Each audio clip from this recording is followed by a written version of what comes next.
27장 20절에서 25절 말씀까지가 되겠습니다.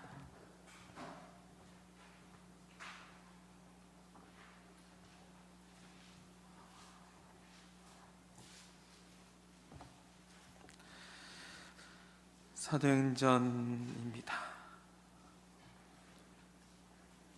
찾으셨으면 교독합니다. 여러 날 동안 해도 별도 보이지 아니하고 큰 풍랑이 그대로 있음에 구원의 여망마저 없어졌더라.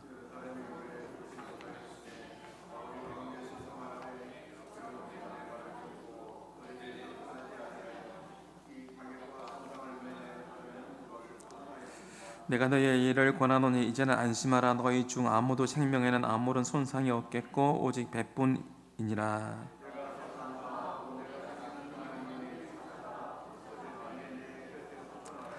바울아, 두려워하지 말라. 네가 가이사 앞에 서야 하겠고 또 하나님께서 너와 함께 항의하는 자를 다 내게 주셨다 하셨으니 들으라. 하나님을 믿노라. 아멘. 오늘 말씀의 제목은 우리 같이 한번 읽어봅니다.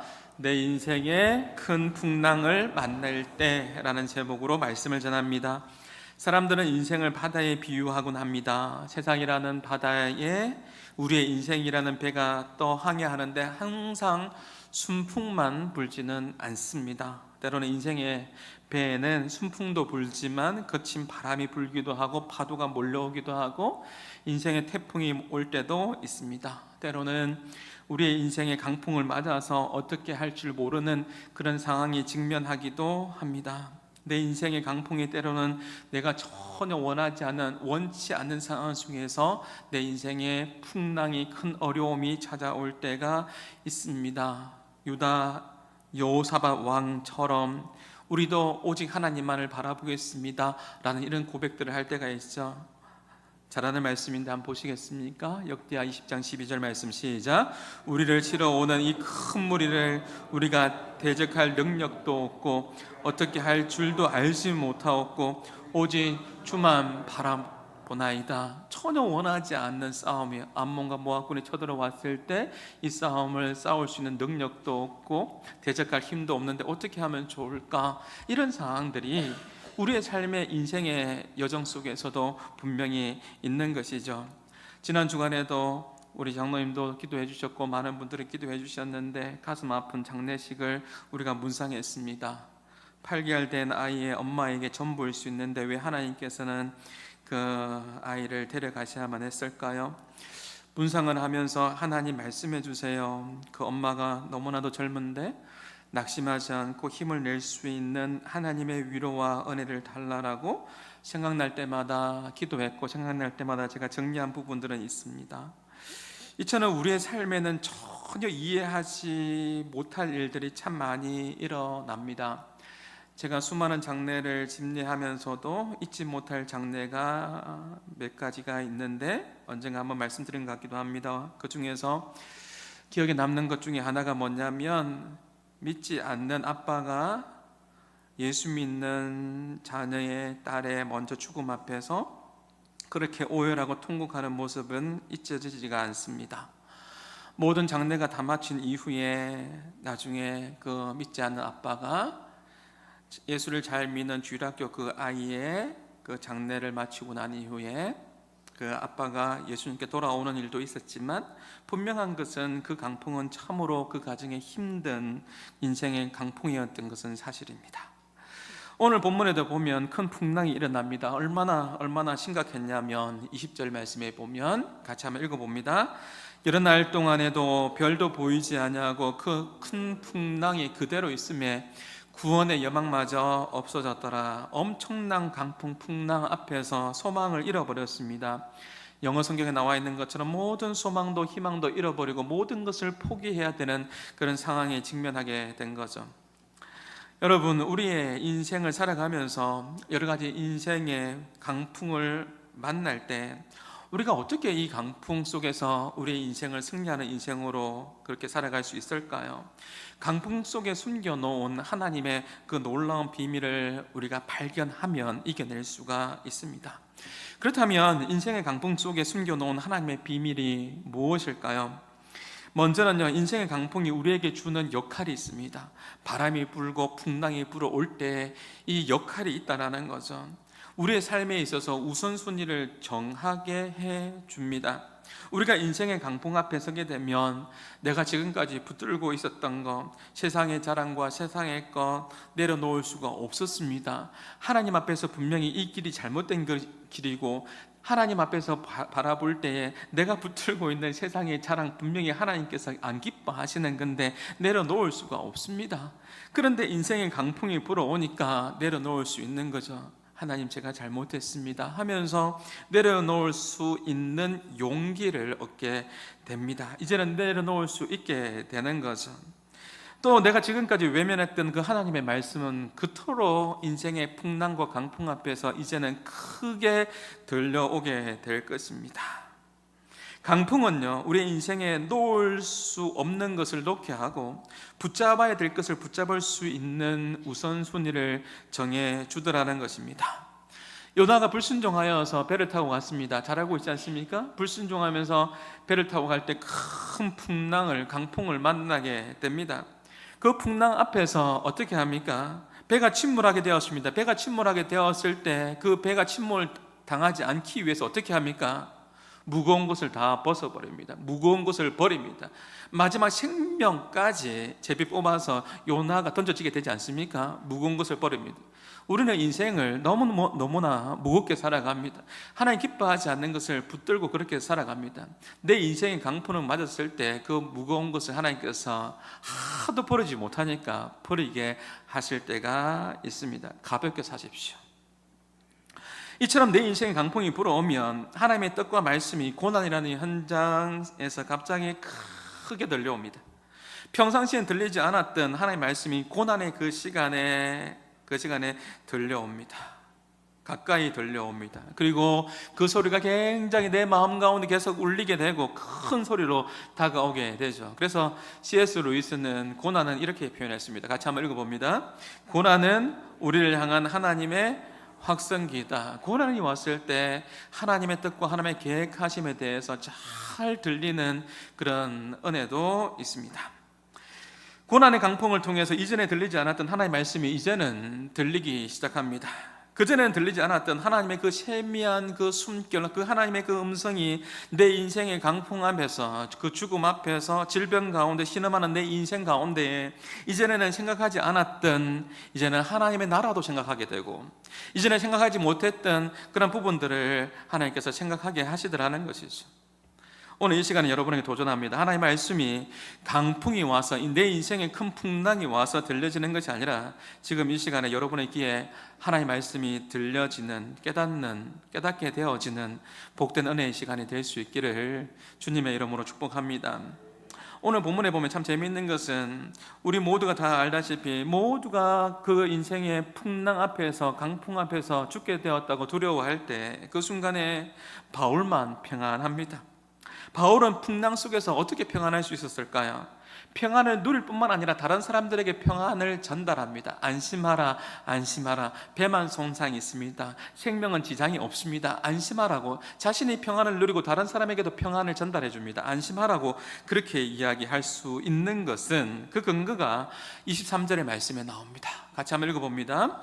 내가 속한 바, 곧 내가 섬기는 하나님의 사자가 어젯밤에 내 곁에서 말해 주었습니다. 모두가 두려워하는 그 시간에 사도 바울은 그 밤에 뭐 했냐면 여호와의 사자 곁에 섰다라는 거죠. 이 의미는 바울이 기도했다라는 겁니다. 지금 위기의 순간에 기도의 줄 붙들고 하나님과 연결되어 있습니다. 악한 마귀는 우리를 공격합니다.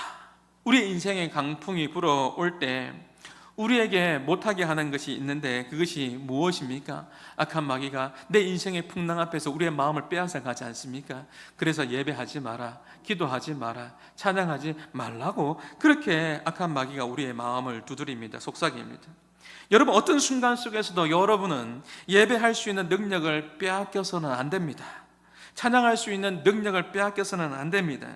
인생의 강풍 앞에서 고통이 임하고 때론 내 손과 발이 다 묶여있는 것처럼 그런 마음이 들 때도 있습니다. 억울한 일을 당하고 억울한 장소 속에 갇혀 있을 수도 있습니다. 바울과 실라처럼 감옥에 갇힐 수도 있습니다. 억울하게 그런 상황에 놓일 수도 있습니다. 그러나 예수 믿는 우리가 할 수 있는 것은 찬양하는 것이고 기도하는 것이고 예배하는 것입니다. 사탄은 최우선적으로 여러분의 예배를, 기도하는 것을 빼앗아 가려고 할 텐데, 여러분은 하나님 앞에 예배하고 기도할 수 있는 이 능력을 인생의 강풍 앞에서도 두려워하지 않고 빼앗기지 않기를 주님의 이름으로 축복합니다. 왜냐하면 기도의 줄 붙잡으면 뭐가 시작되죠? 하나님으로부터 공급이 시작되기 때문에 그렇습니다. 오래전에 칠레 강산에 무너져서 여러분 아시지 않습니까? 수십 미터의 줄이 연결되었습니다. 시추공문을 통해서 줄이 연결되어서 사람들이 생존해 있다는 것을 발견합니다. 그리고 땅 저 밑에 있는 사람들이 소망을 잃지 않습니다. 왜요? 땅이 위에 있는 사람들이 나를 발견했고 아주 작은 시추공이지만 그것을 통하여서 물을 공급받고 양식을 공급받으니까 살 소망이 있는 거죠. 연결되면 삽니다. 연결되면 산다라는 것은, 우리가 기도의 줄을 붙잡으면 하나님께서 우리 가운데 힘을 주시고 용기를 주시고 은혜를 주시고 또 능력을 다운로드 공급해 주실 줄 믿습니다. 사단의 영적인 전쟁이 우리 가운데 끌어올 때 우리에게 공격하는 것이 다시 한번요, 무엇입니까? 예배하고 기도하는 것을 어쨌든 막으려고 하겠죠. 그리고 예배해도 기도해도 소용없더라. 우리를 무기력하게 만들 겁니다. 그리고 우리를 절망하게 만들고 좌절시킬 것입니다. 그것만 막으면 되는 거니까요. 하나님과 통하는 그 예배하는 것, 기도하는 것, 그 길만 막으면 되니까요. 지금 여러분은 기도가 잘 되고 있습니까? 잘 안 되면 하나님과 연대하십시오. 중보 기도를 요청하십시오. 다른 사람들에게 기도를 요청하십시오. 다른 사람들의 손을 붙잡고 하나님 앞에 함께 기도해 보십시오. 우리 다음 세대 수련회 다녀와서 이런저런 여러 가지 소식들이 들려옵니다. 기도하는데 기도의 깊은 곳으로 하나님께서 인도해 주셨다는 소식들, 그리고 기도하는데 다른 사람의 손을, 공동체의 지체의 손을 함께 잡고 기도하는데 그 지체의 아픔이 느껴져서 감사하고 더 깊은 곳으로 기도할 수 있어서 하나님께 감사하다, 여러 가지 기도의 간증들을 들려주었습니다. 여러분, 기도가 잘 되지 않으면 포기할 것이 아니라 기도를 부탁하고 함께 기도하면서 나가야 합니다. 저도 여러분에게 기도를 부탁하지 않습니까? 저는 여러분들에게 기도를 부탁하고 여러분이 관심을 많이 가지고 이런 것을 그렇게 즐겨 좋아하지 않습니다. 그럼에도 불구하고 제가 기도를 여러분에게 부탁을 하는 것은 기도의 능력을 믿기 때문입니다. 하나님의 능력을 믿기 때문에 그렇습니다. 사랑하는 여러분, 때로 우리가 공허하고 답답하고 상황이 안 풀릴 수 있지만, 그러나 고난 중에 말씀이 임하면, 통하면, 말씀이 임하면 삽니다. 승리할 수 있습니다. 여러분 꼭 기억하십시오. 기도의 줄로 하나님과 연결되면, 다시 한 단어로 통하면, 하나님과 연결되면 살 길이 열립니다. 공급받으면, 하나님의 말씀이 내려오면 됩니다. 하나님의 설명서를 듣고 이해함이 생기면 그 인생의 풍랑 앞에서도 이해하게 되면 이겨낼 수가 있습니다. 여러분, 교회는요, 오늘 예배드리러 오셨는데 왜 예배드리러 오셨어요? 교회는 세상의 위로를 받기 위해 존재하는 교회가 아닙니다. 위로받기 위해서 여러분 교회에 오셨습니까? 그 정도가 아닙니다. 물론 하나님께서 위로를 주십니다. 성도 공동체 안에서 서로 격려하면서 위로받기도 합니다. 근데 위로 그 정도 아닙니다. 위로받는 것은 세상에 가서, 여러분 시간 많지 않지 않습니까? 여러분이 힐링 콘서트 가서 위로받으면 됩니다. 어떤 분은 마술쇼 보면서 위로를 받는다고 하는데 제가 웃었습니다. 여러분, 세상에서 위로받을 것 같으면, 위로가 목적이라면 김창호 콘서트 가서 가면 됩니다. 우리 집 사람들 김창호 콘서트를 얼마나 좋아하는지 모르는데 거기서 위로받으면 됩니다. 근데 한계가 있습니다. 진짜 하나님께 중심으로 우리가 예배하면, 하나님께 예배하면 세상에 줄 수도 없는, 세상에 알 수도 없는 하나님의 놀라운 평안과 하나님께서 주시는 그 위로가 있습니다. 그 은혜가 있습니다. 말씀이 육신이 되어 우리 가운데 거하심에 우리가 예배 가운데 임재하시는 그 하나님의 그 은혜가 있습니다. 하나님의 그 위로가 있습니다. 세상의 그 위로가 비교할 수 없는 그 하나님의 그 엄청난 그 위로하심과 그 평안함, 그 은혜가 오늘 예배 가운데 충만하게 임하기를 주님의 이름으로 축복합니다. 또 한 가지 우리가 생각해 볼 수 있는 것은, 하나님께서 우리 가운데 인생의 강풍을 불어오게 하실 때 하나님은 우리 가운데 사명을 깨닫게 해 주십니다. 사도 바울이 24절에서 이렇게 이야기합니다. 24절 말씀 시작. 바울아 두려워하지 말라. 네가 가이사 앞에 서야 하겠고. 이게 무슨 뜻이죠? 바울아 너 여기서 끝이 아니다라는 거죠. 하나님께서 말씀하시는 거죠. 그러면서 가이사 앞에 서야 되겠다라는 것은 너가 로마에 가야 한다라는 사명을 다시 한번 일깨워 주시는 것이죠. 그러면서 뭐라고 이야기죠? 두려워하지 말라, 무서워하지 말라는 것입니다. 너가 로마에서도 복음을 증거해야 할 것이다. 가이사 황제 앞에서 반드시 복음을 증거해야 될 것이다. 이것이 너의 사명이다 라고 하나님께서 말씀하고 있는 것이죠. 여러분 강풍이 불었습니다. 모두가 죽음을 기다리는 그 시간에 하나님은 바울에게 다시 한번 사명을 생각하게 해 주십니다. 바울아 잊지 마라. 여기가 끝이 아닌 이유는 너의 사명은 바로 예루살렘에서 복음을 전했던 것처럼, 나를 증언했던 것처럼 너는 이제 로마 가이사 황제 앞에서 예수 그리스도의 십자가의 그 복음을 전해야 된다. 이것이 너의 사명이다 라고 이야기하고 있어요. 이 사명감으로 충만한 바울이 그 풍랑과 그 강풍 앞에서도 두려워하지 않는 거죠. 왜죠? 분명한 하나님의 메시지가 분명하지 않습니까? 어디 가야 됩니까? 가이사 앞에 서야 됩니다. 로마에 가서 복음을 전해야 됩니다. 이것은 분명한 하나님의 메시지인 거죠. 사명을 깨닫게 되면 비전이 생기게 되고 그 믿음의 사람, 그 비전의 사람을 통해서 하나님께서 하나님의 일들을 이루어 가시다라는 것이죠. 제가 선교지에서 오늘 방금 땅끝에서 주님을 맞으러 이 찬양을 불렀는데 언젠가 필리핀 선교지에서 이 찬양을 듣고 한동안 차를 세우고 하염없이 기도하면서 울었던 기억이 있습니다. 주께서 주신 동산에 땀 흘리며 씨를 뿌리며, 우리 방금 전에 불렀죠. 내 모든 삶을 주께 드립니다 라는 찬양이 고백의 가사입니다. 비바람이 앞을 가리고 내 육체는 시단해져도, 이런 고백 속에서 선교사님이 사역을 했던 것 같습니다. 나중에 알고 보니까 실제였습니다. 선교사님이 선교지에서 병이 들어서 도저히 더 이상 선교할 수 없는 상황이었습니다. 그래서 선교사가 후배 선교사에게 이제는 더 이상 육체가 시단해졌으니까, 육체에 아픔이 있으니까 선교 더 이상 못하니까 한국에 가자라고 그렇게 이야기했습니다. 그렇게 할 때 후배 선교사님이 이렇게 이야기합니다. 형님, 나는 갈 수가 없습니다. 형님, 내가 이 땅에서 떠나면 이 땅에 예배하는 자가 또 한 사람이 줄어들게 됩니다. 형님, 내가 여기서 찬양하고 기도해야 하나님의 시선이, 하나님의 눈동자가 이곳에 머물지 않겠습니까? 라고 그렇게 이야기했다고 하죠. 그분이 지금 뭘 하고 있는 것입니까? 이 땅에 하나님의 눈동자를 머물게 하는 그러한 기도를 하고 있습니다. 그에게는 하나님을 향한, 비록 자신의 육체가 세잔해지고 비록 자신의 육체가 질병으로 고통당하고 있지만 더욱더 자신의 내면은 강건해지고 하나님의 사명감으로 그렇게 불타고 있었던 것이죠. 우리의 마음과 가슴 속에 필요한 것은 하나님께서 이 땅에 눈물을 흘리실 수 있도록, 우리가 울부짖는 이 땅에서 하나님의 우리를 바라보시면서 눈시울이 뜨거워지도록 만드는 것, 그것이 바로 우리의 사명이 아닐까라는 생각들을 해보게 됩니다. 우리의 영구적인 표어가 무엇입니까? 우리 교회 보면 하나님 나라를 꿈꾸고 세상을 감동케 하는 교회라고 하는데, 정말 우리가 이 땅에 살아갈 때 교회로서, 내가 교회로서 하나님을 감동시키며 하나님의 눈시울을 뜨겁게 만드는 그러한 믿음의 사람으로 그렇게 살고 있는지 한번 돌아봅니다. 하나님의 마음을 아프게 하면서 그렇게 살고 있지 않는지, 하나님의 눈시울을 뜨겁게 하면서 한 선교사의 고백처럼 내 육체는 세잔해져도 내 육체는 죽을 것 같아도 하나님의 시선이, 내가 예배할 때 하나님의 시선이 이곳에 머물지 않겠느냐라고 그렇게 고백하는 사람이 있는 반면에, 우리는 늘 하나님 앞에 하나님 마음을 아프게 하면서 살고 있는 그런 모습은 아닌지 한번 돌아보게 됩니다. 올림픽 잘 보고 계십니까? 탁구가 단체전에서 동메달을 땄습니다.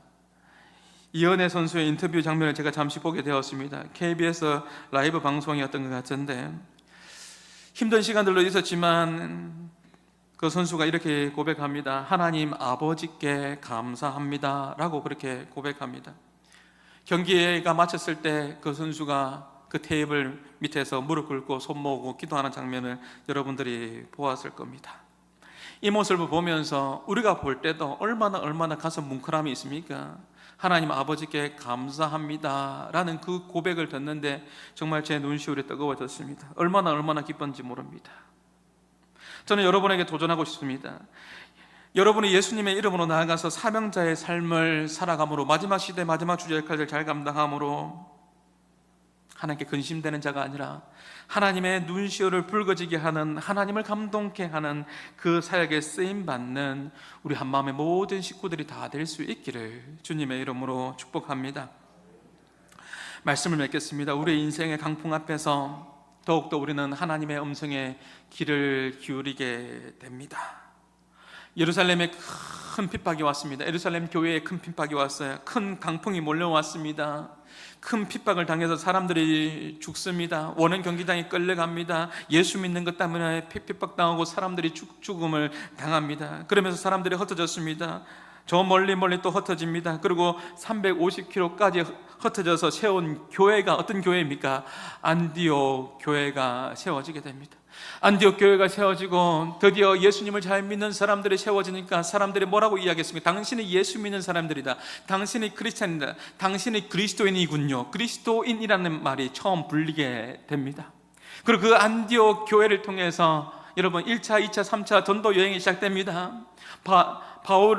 바나바를 통해서 전도 여행이 시작되어지고 우리가 읽는 이 성경, 전도 여행을 통해서 세워진 교회들의 이야기가 서신서 아닙니까? 우리가 지금 성경을 우리가 보고 있습니다. 핍박을 통해서, 큰 풍랑과 환난을 통해서 가는 곳곳마다 교회가 세워지게 되었습니다. 그렇다면 생각해 보게 됩니다. 예루살렘 교회가 뭐 잘못했나요? 예루살렘 교회가 뭘 잘못해서 그렇게 큰 풍랑과 큰 환난과 큰 핍박을 당했습니까? 예루살렘 교회가 사랑이 없었습니까? 아니요, 사랑이 넘쳐나는 교회가 예루살렘 교회였습니다. 자신들의 재산을 팔아서 서로 통용하면서 가난하고 소외되는 사람들, 없는 사람들에게 내 재산 팔아서 도와주었던 교회가 예루살렘 교회입니다. 자기 자신만 잘 먹고 잘 살지 않았습니다. 자기 자신보다 도리어 오히려 다른 사람을 이해하고 생각해주고 가난하고 소외된 사람들을 섬겼던 교회가 예루살렘 교회입니다. 그런데 핍박을 당했습니다. 큰 풍랑이 찾아왔습니다. 어려움을 당했습니다. 그러면 그 교회가 기도가 부족했습니까? 아니요, 기도 많이 했습니다. 모일 때마다 예배했고 모일 때마다 기도했습니다. 기도 많이 하는 교회가 예루살렘 교회였는데 그 교회에도 큰 풍랑과 핍박이 찾아왔습니다. 성찬을 했습니다. 예수님의 십자가를 생각했습니다. 예수님의 십자가의 그 보혈을 생각하면서 서로 공동체 안에 뜨겁게 사랑하며 기도하며 나눔이 있는 공동체였습니다. 그 교회에도 풍랑이 찾아왔습니다. 왜 그렇습니까? 단 하나입니다. 사도행전 1장 8절의 말씀을 우리가 알아야 됩니다. 사도행전 1장 8절 말씀이 뭐죠? 땅끝까지 복음을 전거해달라는 주님의 그 명령과 그 사명이 있는 거죠. 예루살렘과 온 유대와 사마리아와 땅끝까지 이르러 내 증인이 되리라는 것이죠. 혹시 여러분 가운데 인생의 광야의 시간을 보내고 있습니다. 큰 풍랑을 맞아서 힘든 시간들을 보내고 있습니까? 나는 왜 이 큰 풍랑을 맞아야 되는가? 여러분이 뭔가 내가 잘못했기 때문에 나의 인생 가운데에 이런 문제가 찾아오는가? 그러면 예루살렘 교회는 뭐 잘못했기 때문에 그러면 그런 문제가 찾아왔습니까? 아니죠. 그 상황 속에서 하나님께서 주시는 메시지는 그 상황 속에서도 하나님의 그 사명을 잘 감당하라는 겁니다. 땅끝까지 복음을 전가하는 그 사명을 잘 감당하라는 겁니다. 그 이유인 것이죠. 물론 하나님께서 우리 인생에 풍랑을 주셨을 때에는 우리 자신을 돌아보는 시간들도 있으면 참 좋습니다. 왜냐하면 하나님께서 나를 사용하실 때 정결하기 위해서, 또 존귀하게 사용하기 위해서, 마침내 복을 주시기 위해서 큰 강풍을 주시기도 합니다. 지난주 금요 기도회 예배 때 안 오신 분들을 한번 말씀 들어보십시오. 광야의 시간을 주신 것도, 내 인생의 광야의 시간을 주시는 것도 나를 낮추시고 시험하여 주사 마침내 뭘 주시려고요? 마침내 복을 주시기 위해서, 마침내 복을 주시기 위해서 그 시간을 하나님께서 허락할 때도 있습니다. 사랑하는 여러분, 우리 하나님은 그분의 계획과 뜻을 멈추지 않고 지금도 진행해 나가고 계십니다. 여러분의 인생에 잠 못 드는 밤을 보낼 때가 있을 겁니다. 내 인생에 잠이 안 옵니다. 내 인생에 잠 못 드는 밤에 그 시간을 보낼 때가 있습니다. 답답합니다. 무섭습니다. 앞이 보이지 않습니다. 내년에 어떻게 될지, 내후년에 어떻게 될지 잘 모르겠습니다. 인생에 답답한 시간들을 보낼 때가 있습니다. 내 인생의 강풍 앞에 서 있는 날이 분명히 있을 수 있고 또 앞으로 있을 수도 있습니다. 잠 못 드는 밤 말이죠. 내 인생 어떻게 하라고, 하나님, 내 인생 어떻게 하면 좋겠습니까? 하나님, 왜 하나님 또 막으십니까?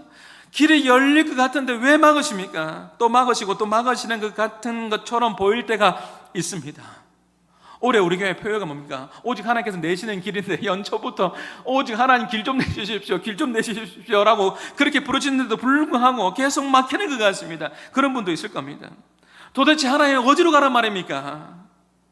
우리가 가야 할 길을 좀 알려주시면 좋겠는데, 보여주시면 좋겠는데 잘 안 보입니다. 어떤 사람은 만나야 될지, 어떤 것이 하나님의 뜻인지를 분명하게 보여주시면, 알려주시면 좋겠는데 잘 보이지가 않습니다.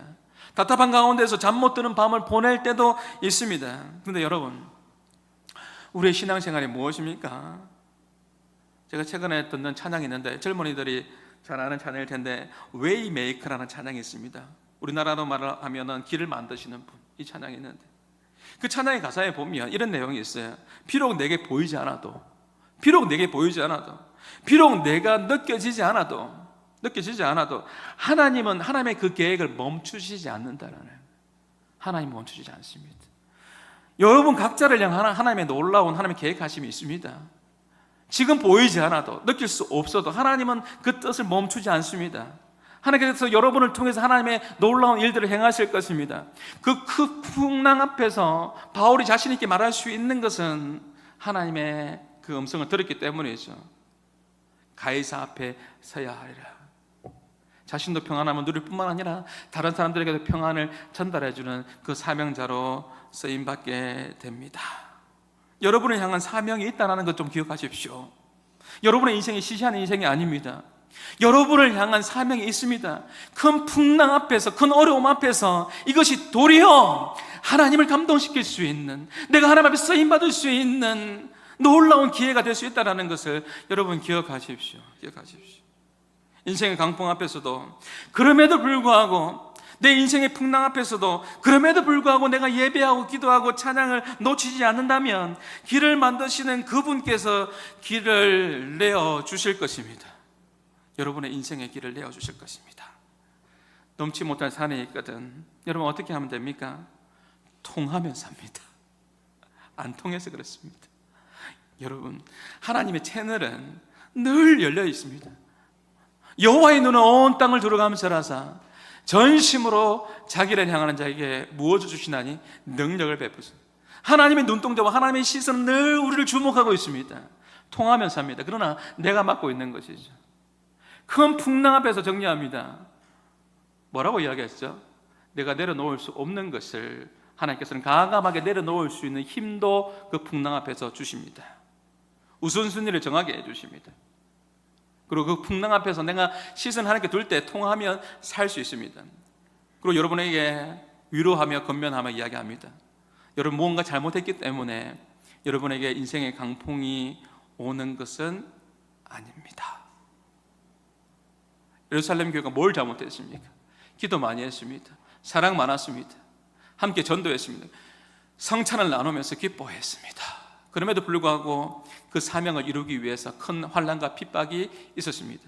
그리고 가는 곳곳마다 하나님께서 교회를 세우게 하시고 1, 2차, 3차 전도 여행을 통해서 성경이 만들어지도록 하나님께서 그렇게 역사하셨습니다. 그러나 또 한편으로는 제 경험으로 볼 때, 내 인생의 풍랑이 올 때 내 신앙의 유익함이 있기 위해서는 자신을 돌아보는 것은 참으로 유익합니다. 왜냐하면 하나님은 그 시간들을 통해서 나를 정결하게 하시고 더 존귀하게 만들어 가시고 마침내 복을 주시는 그 하나님이시기 때문에 내 자신을 돌아보면서 신뢰함으로 나가는 그 시간들은 분명히 필요한 것이죠. 내 인생에 넘지 못할 산이 있거든 어떻게 하면 되죠? 하나님을 의지하며 주님 손 붙들고 나갈 때 그 산을 능히 넘어갈 수 있을 줄 믿습니다. 이번 한 주간도 주님 손 붙잡고 주님 바라보면서 믿음으로 한 걸음 한 걸음 전진해 나가는 한마음의 모든 성도들이 될 수 있기를 주님의 이름으로 축복합니다. 넘지 못할 산이 있거든 같이 함께 찬양하겠습니다. 가사를 기억하면서 우리 같이 함께 찬양하시죠. 말씀을 기억하면서 같이 함께 찬양하기 원합니다.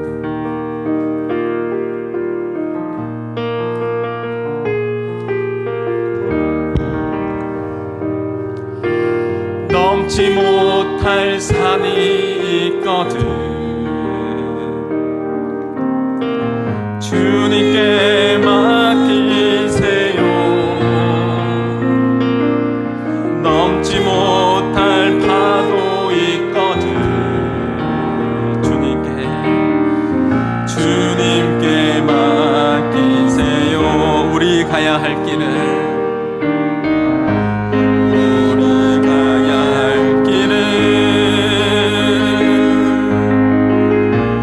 멀고도 험하여 허덕이며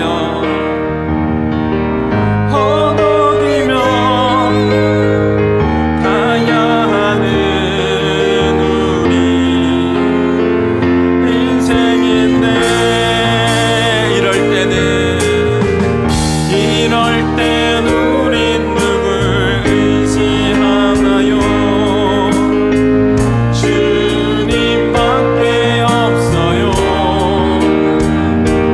나는 그 길 갈 수 없지만 주님이 되신가요? 주님이 되신가? 참지 못할 분노가 있거든. 참지 못할 분노 있거든. 주님께 맡기세요. 주님께 맡기세요. 참지 못할 슬픔이 있거든. 주님께 맡기세요. 우리 살아가야 할 길은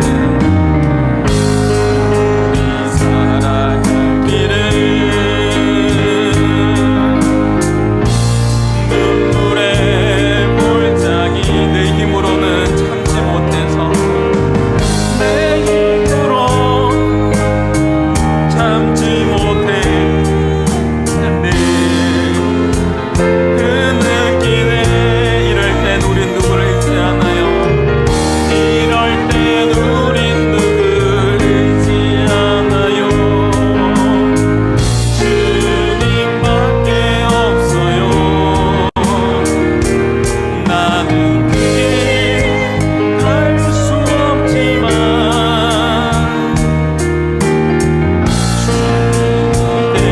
이럴 땐 우린 누굴 의지하면 되나요? 이럴 땐 우린 누굴 의지하나요? 주님밖에 없어요. 나는 그 길 갈 수 없지만 주님이 되신가요?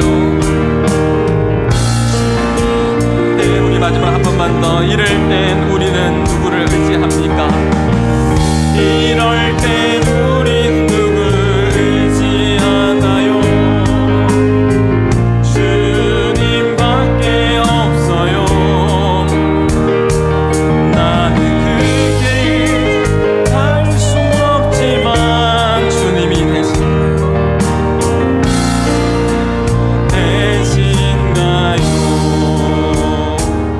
우리 말씀을 기억하며 우리 잠시 함께 기도하며 나갈 때요, 우리 내 인생의 태풍이 전혀 원하지 않지만 불청객처럼 찾아올 때가 있습니다. 내 인생에 잠 못 드는 밤을 그렇게 지낼 때가 있습니다.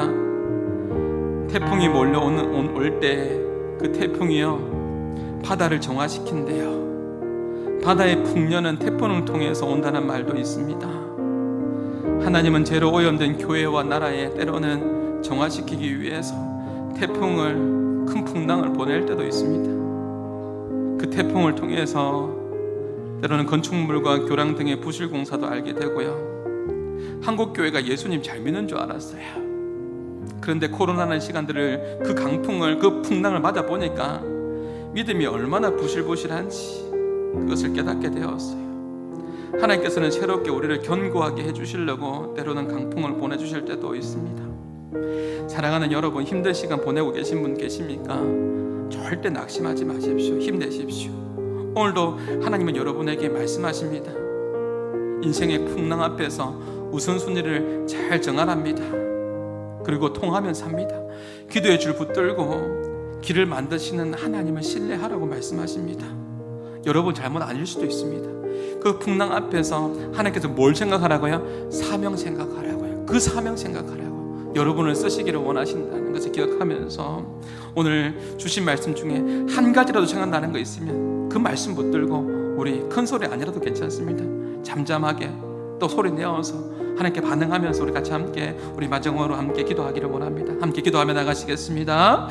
하나님 아버지 감사합니다. 우리를 사랑하여 주시고 우리를 인도해 주셔서 너무나 감사합니다. 아버지 하나님, 내 인생의 큰 풍랑 앞에서 하나님 아버지 하나님, 주여 절망하거나 낙심하지 않게 하여 주시고 하나님 아버지 우리를 돌아보게 하여 주시고 한국교회가 하나님 아버지 코로나 앞에서 아버지 하나님 정말 부실하다는 것이 절실히 나타났던 것처럼 하나님 아버지 하나님, 주여 우리의 신앙 다시 한번 아버지 하나님 돌아볼 수 있는 시간들 되게 하여 주시옵소서. 낙심하거나 절망하지 않게 하여 주시고 하나님께서 원하시는 것이 무엇인지를 기억하면서 우선순위를 잘 정하게 하여 주시고 기도의 줄 붙들고 예배하면서 믿음 안에서 한 걸음 한 걸음 잘 달려갈 수 있는 우리 모든 믿음의 성도를 되게 하여 주시옵소서. 우리에게 주신 아버지의 사명을 잘 기억하게 도와주옵소서. 아픔을 통하여서 어려움을 통하여서 하나님께서 주신 사명이 있습니다. 하나님 아버지 하나님, 많은 영혼들을 살리는데 하나님 아버지 하나님 귀하게 쓰임받는 우리 모든 성도들 될 수 있도록 주여 베풀어 주옵소서. 이번 한 주간도 하나님 믿음 안에 서게 하여 주옵소서. 하나님 아버지 하나님, 흔들리지 않는 아버지 하나님 굳건한 믿음 주시옵소서. 하나님 함께하여 주시옵소서. 은혜의 연희를 다하여 주옵소서. 우리 한 마음의 식구들 가운데 감사가 더욱더 넘쳐날 수 있도록 도와주시고 이번 한 주간도 승리하는 삶으로 살아갈 수 있도록 인도하여 주시옵소서. 이해되지 않은 일들이 많이 일어나지만 그 인생의 풍랑과 그 강풍 앞에서도 하나님을 신뢰하게 도와주시고 하나님만을 의지하게 도와주시고 하나님, 주님 손 붙들고 주님 나갈 수 있는 은혜의 시간 될 수 있도록 도와주시옵소서. 그렇게 행하신 하나님을 찬양합니다. 하나님 감사합니다. 네, 주옵소서. 우리를 사랑하시는 감사합니다. 이제는 우리 주 예수 그리스도의 은혜와 하나님의 사랑과 성령님의 교통하심이 내 인생의 강풍 앞에서도 길을 만드시고 길을 내시는 주님을 더욱더 신뢰하기로 결단하는 믿음의 백성들 머리 위에 이제로부터 영원토록 항상 함께 있을지어다. 아멘.